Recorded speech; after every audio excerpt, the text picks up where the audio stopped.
स्वागत है आपको मेरे YouTube चैनल में। और आज मैं यहाँ पे श्री साईं सच्चरित अध्याय 3 का वाचन करूंगी, तो प्रेम से बोलिए ओम साई राम। साईं सच्चरित अध्याय 3 का शीर्षक है श्री साईं बाबा की स्वीकृति, आज्ञा और प्रतिज्ञा, भक्तों को कार्य समर्पण, बाबा की लीलाएं, ज्योति स्तंभ स्वरूप, मातृ प्रेम, रोहिला की कथा, उनके मधुर अमृतोपदेश। श्री साईं बाबा की स्वीकृति और वचन देना। जैसा कि गत अध्याय में वर्णन किया जा चुका है कि बाबा ने सच्चरित लिखने की अनुमति देते हुए कहा कि सच्चरित लिखने के लिए मेरी पूर्ण अनुमति है। तुम अपना मन स्थिर कर मेरे वचनों में श्रद्धा रखो और निर्भय होकर कर्तव्य पालन करते रहो। यदि मेरी लीलाएं लिखी गई तो अविद्या का नाश होगा तथा ध्यान व भक्ति पूर्वक श्रवण करने से दैहिक बुद्धि नष्ट होकर भक्ति और प्रेम की तीव्र लहर प्रवाहित होगी, और जो इन लीलाओं को अधिक गहराई तक खोज करेगा उसे ज्ञान रूपी अमूल्य रत्न की प्राप्ति हो सकेगी। इन वचनों को सुनकर श्री हेमाडपंत को अति हर्ष हुआ और वे निर्भय हो गए। उन्हें दृढ़ विश्वास हो गया कि यह कार्य अवश्य सफल होगा। बाबा ने सामा की ओर दृष्टिपात कर कहा, जो प्रेम पूर्वक मेरा नाम स्मरण करेगा मैं उनकी समस्त इच्छाएं पूर्ण कर दूंगा। उसकी भक्ति में उत्तरोत्तर वृद्धि होगी। जो मेरे चरित्र और कृत्यों का श्रद्धा पूर्वक गायन करेगा उसकी मैं हर प्रकार से सदैव सहायता करूंगा। जो भक्तगण हृदय और प्राणों से मुझे चाहते हों उन्हें मेरी कथाएं श्रवण कर स्वभावतः प्रसन्नता होगी। विश्वास रखो कि जो कोई मेरी लीलाओं का कीर्तन करेगा उसे परमानंद और चिर संतोष की उपलब्धि हो जाएगी। यह मेरा वैशिष्ट है कि जो कोई अनन्य भाव से मेरी शरण आता है, जो श्रद्धा पूर्वक मेरी पूजन, निरंतर स्मरण और मेरा ही ध्यान किया करता है, उसको मैं मुक्ति प्रदान कर देता हूँ। जो नित्य प्रति मेरा नाम स्मरण और पूजन कर मेरी कथाओं और लीलाओं का प्रेम पूर्वक मनन करते हैं, ऐसे भक्तों में सांसारिक वासनाएं और अज्ञान रूपी प्रवृत्तियां कैसे ठहर सकती है। मैं उन्हें मृत्यु के मुख से बचा लाता हूँ। मेरी कथाएं श्रवण करने से मुक्ति हो जाएगी। अतः मेरी कथाओं श्रद्धा पूर्वक सुनो, मनन करो। सुख और संतोष प्राप्ति का सरल मार्ग ही यही है। इससे श्रोताओं के चित्त को शांति प्राप्त होगी, और जब ध्यान प्रगाढ़ और विश्वास दृढ़ हो जाएगा तब अखंड चेतन घन से अभिन्नता प्राप्त हो जाएगी। केवल साईं सच्चरित्र के उच्चारण मात्र से ही उनके समस्त पाप नष्ट हो जाएंगे। भिन्न भिन्न कार्यों की भक्तों की प्रेरणा। भगवान अपने किसी भक्त को मंदिर, मठ, किसी को नदी के तीर पर घाट बनवाने, किसी को तीर्थ पर्यटन करने और किसी को भगवत कीर्तन करने और भिन्न भिन्न कार्य करने की प्रेरणा देते हैं। परंतु उन्होंने मुझे साईं सच्चरित लेखन की प्रेरणा की। किसी भी विद्या का पूर्ण ज्ञान न होने के कारण मैं इस कार्य के लिए सर्वथा अयोग्य था। अतः मुझे इस दुष्कर कार्य का दुस्साहस क्यों करना चाहिए। श्री साईं महाराज के यथार्थ जीवनी का वर्णन करने की सामर्थ्य किसे है। उनकी कृपा मात्र से ही कार्य संपूर्ण होना संभव है। इसीलिए जब मैंने लेखन का प्रारंभ किया तो बाबा ने मेरा अहम नष्ट कर दिया और उन्हें स्वयं अपना चरित्र रचा। अतः इस चरित्र का श्रेय उन्हीं को है, मुझे नहीं। जन्मतः ब्राह्मण होते हुए भी मैं दिव्य चक्षु विहीन था, अतः साईं सच्चरित लिखने में सर्वथा अयोग्य था। परंतु श्री हरि कृपा से क्या संभव नहीं है। मुख भी वाचाल हो जाता है, पंगु भी गिरिवर चढ़ जाता है। अपनी इच्छा अनुसार कार्य पूर्ण करने की युक्ति वे ही जाने। हारमोनियम और बंसी को यह आभास कहाँ है कि ध्वनि कैसे प्रसारित हो रही है। उसका ज्ञान तो वादक को ही है। चंद्रकांत मणि की उत्पत्ति और ज्वार भाटे का रहस्य मणि अथवा उदधि नहीं वरन शशि कलाओं के घटने बढ़ने में ही निहित है। बाबा का चरित्र ज्योति स्तंभ स्वरूप। समुद्र में अनेक स्थानों पर ज्योति स्तंभ इसलिए बनाए जाते हैं जिससे नाविक चट्टानों और दुर्घटनाओं से बच जाएं और जहाज को कोई हानि न पहुंचे। इस प्रकार भवसागर में श्री साईं बाबा का चरित्र ठीक उपयुक्त भांति ही उपयोगी है। वह अमृत से भी अति मधुर और सांसारिक पथ को सुगम बनाने वाला है। जब वह कानों के द्वारा हृदय में प्रवेश करता है तब दैहिक बुद्धि नष्ट हो जाती है और हृदय में एकत्रित करने से समस्त कुशंकाएं अदृश्य हो जाती हैं। अहंकार का विनाश हो जाता है तथा बौद्धिक आवरण लुप्त होकर ज्ञान प्रकट हो जाता है। बाबा की विशुद्ध कीर्ति का वर्णन निष्ठा पूर्वक श्रवण करने से भक्तों के पाप नष्ट हो जाते हैं। अतः यह मोक्ष प्राप्ति का भी सरल साधन है। सतयुग में सम तथा दम, त्रेता में त्याग, द्वापर में पूजन, कलयुग में भव कीर्तन मोक्ष का साधन है।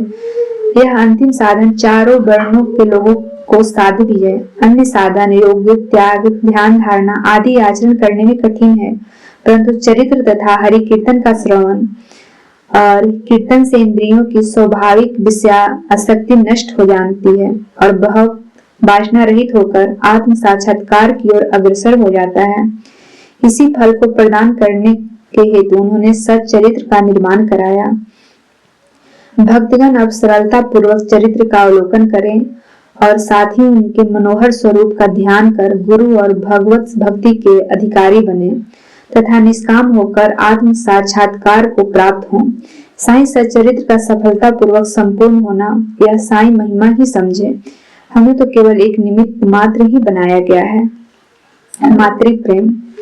गाय का अपने बछड़े पर प्रेम सर्वविदित ही है।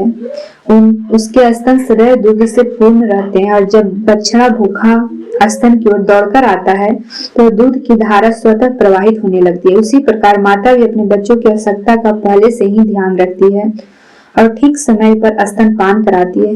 वह बालक का श्रृंगार उत्तम ढंग से करती है, परंतु बालक को इसके कोई भान नहीं होता। बालक के सुंदर श्रृंगार आदि को देखकर माता के हर्ष का पारावार नहीं रहता। माता का प्रेम विचित्र, असाधारण और निस्वार्थ है, जिसकी कोई उपमा नहीं है। ठीक इसी प्रकार सद्गुरु का प्रेम अपने शिष्य पर होता है। ऐसा ही प्रेम बाबा का मुझ पर था। उदाहरणार्थ वह निम्न प्रकार था।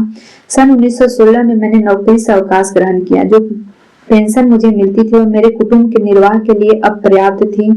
उसी वर्ष गुरु पूर्णिमा के दिवस मैं अन्नाय भक्तों के साथ शिरडी गया।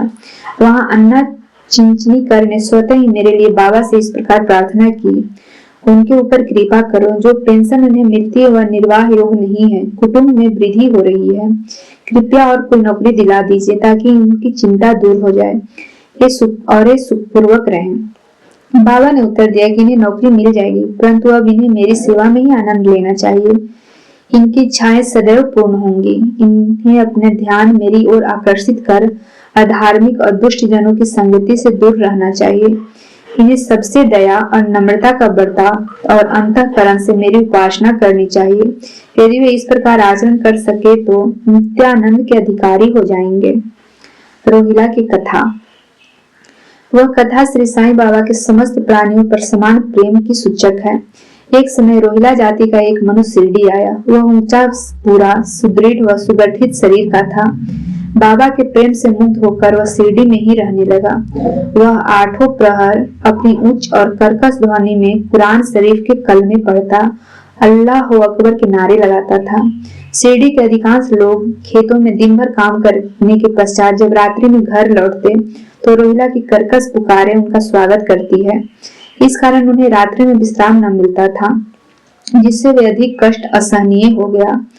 तब उन्होंने बाबा के समीप जाकर रोहिला को मना कर इस उत्पात को रोकने की प्रार्थना की। बाबा ने उन लोगों की प्रार्थना पर ध्यान न दिया। इसके विपरीत गांव वालों को आड़ो हाथों लेते हुए बोले कि वे अपना कार्य पर ही ध्यान दें और रोहिला की ओर ध्यान न दें। बाबा ने उनसे कहा कि रोहिला की पत्नी बुरे स्वभाव की है और वह रोहिला को तथा मुझे अधिक कष्ट पहुंचाती है, परंतु वह उससे के कलमों के समझ उपस्थित होने का साहस करने में असमर्थ है और इसी कारण वह शांति और सुख में है। यथार्थ में रोहिला की कोई पत्नी न थी। बाबा के संकेत केवल विचारों की ओर था। अन्य विषयों की अपेक्षा बाबा प्रार्थना और इस आराधना को महत्व देते थे। अतः उन्होंने रोहिला का पक्ष का समर्थन कर ग्रामवासियों को शांति पूर्वक थोड़े समय तक उत्पात सहन करने का परामर्श दिया। बाबा के मधुर अमृतोपदेश। एक दिन दोपहर की आरती के पश्चात भक्तगण अपने घरों को लौट रहे थे, तब बाबा ने निम्नलिखित अति सुंदर उपदेश दिया। तुम चाहे कहीं भी रहो, जो इच्छा हो सो करो, परंतु ये सदैव स्मरण रखो कि जो कुछ तुम करते हो वह सब मुझे ज्ञात है। मैं ही समस्त प्राणियों की प्रभु और घट घट में व्याप्त हूँ। मेरे ही उदर में समस्त जड़ व चेतन प्राणी समाये हुए हैं। मैं ही समस्त ब्रह्मांड का नियंत्रण करता और संचालक हूँ। मैं ही उत्पत्ति व संहार करता हूँ। मेरी भक्ति करने वाले को कोई हानि नहीं पहुंचा सकता। मेरे ध्यान की उपेक्षा करने वाला माया और पास में फंस जाता है। समस्त जंतु, चींटियां और तथा दृश्यमान, परिवर्तनमान और अस्थायी विश्व मेरे ही स्वरूप हैं। इस सुंदर तथा अमूल उपदेश को श्रवण कर मैंने तुरंत यह दृढ़ निश्चय कर लिया कि अब भविष्य में अपने गुरु के अतिरिक्त अन्य किसी मानव की सेवा न करूंगा। तुझे नौकरी मिल जाएगी। बाबा के इन वचनों का विचार मेरे मस्तिष्क में बारंबार चक्कर काटने लगा। मुझे विचार आने लगा, क्या सचमुच ऐसा घटित होगा? बाबा की घटनाओं से स्पष्ट है कि बाबा के वचन सत्य निकला। मुझे अल्पकाल के लिए नौकरी मिल गई। इसके पश्चात मैं स्वतंत्र होकर एकचित से जीवन पर्यंत बाबा की ही सेवा करता रहा।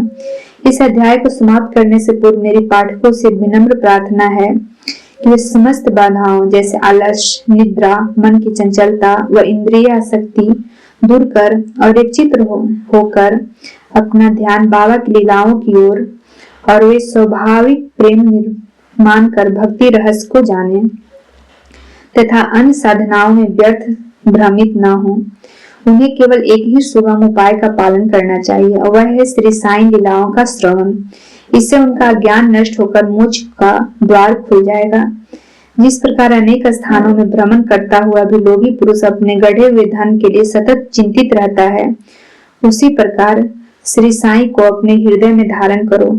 अगले अध्याय में श्री साईं बाबा के शिरडी आगमन का वर्णन होगा। श्री सद्गुरु साईनाथार्पणम अस्तु। शुभम भवतु। ओम साई राम।